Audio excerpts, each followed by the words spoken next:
নমস্কার, সবাই কেমন আছেন? আশা করি সবাই ভালো আছেন। আমরা খুব ভালো আছি। আজ আমরা যাচ্ছি সবাই মিলে বৃন্দাবনে। আমি এই প্রথমবার ভিজিট করছি বৃন্দাবনে। আর এখানে প্রচুর ঠান্ডার জন্য আমার সর্দি লেগে গেছে। আমরা বেরিয়েছি ওই সকাল 8টার সময়। যাত্রার সময় ওই 1.5 থেকে 2 ঘন্টা লাগবে। সত্যি বলতে গেলে মথুরা বৃন্দাবনে প্রচুর ঠান্ডা। আমরা প্রায় বৃন্দাবনের কাছাকাছি চলে এসেছি। বৃন্দাবন ভ্রমণ করা বা বৃন্দাবন ভিজিট করা আমার একটা স্বপ্ন ছিল। আজ ভগবানের কৃপায় সেই স্বপ্নটা পূরণ হতে চলেছে। আমরা গাড়ি পার্কিং করে একটি টোটো নিয়ে নিলাম। আজকের ভ্রমণ করার সবচেয়ে আগ্রহী হলো এই পুচকে।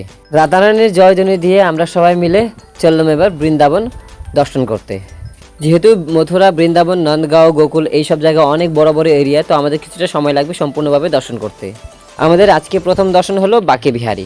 যেহেতু আমরা সকালে এসেছি, তো অনেক ভিড় রাস্তাঘাটে। বিহারীজিকে নিবেদন করার জন্য ফুল, মালা, প্রসাদ সবকিছু পেয়ে যাবেন রাস্তার দুই ধারে। আমরা মন্দিরে প্রবেশ করব গেট নাম্বার 3 দিয়ে। বাঁকে বিহারী মন্দির যেহেতু দুপুর ভোগের পরেই বন্ধ হয়ে যায়, তাই আমরা চেষ্টা করবো দুপুরে আগে গিয়ে যাতে ভগবানের দর্শন হয়ে যায়। তারপরে ওই মন্দিরগুলো খুলে 4টে, 4:30, 5টা নাগাদ। আমরা প্রবেশ করে নিয়েছি লাইনে।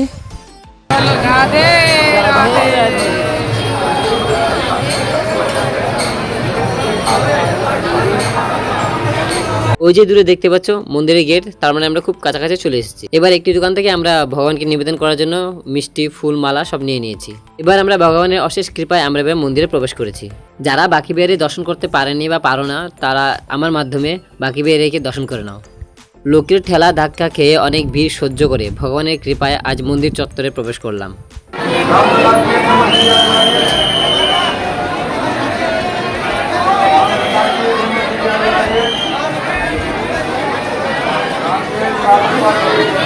অবশেষে ভগবানের দর্শন হয়ে গেছে, আপনাদেরকে দর্শন করে দিলাম। এবার আমরা যাব ইসকন মন্দিরে। তাহলে ভিডিওটা এখানে শেষ করলাম। ভিডিওটা কেমন হয়েছে কমেন্টে নিশ্চয়ই বলবেন। ভালো লাগলে লাইক করে দেবেন। সবাই সুস্থ থাকবেন, ভালো থাকবেন। রাধে রাধে।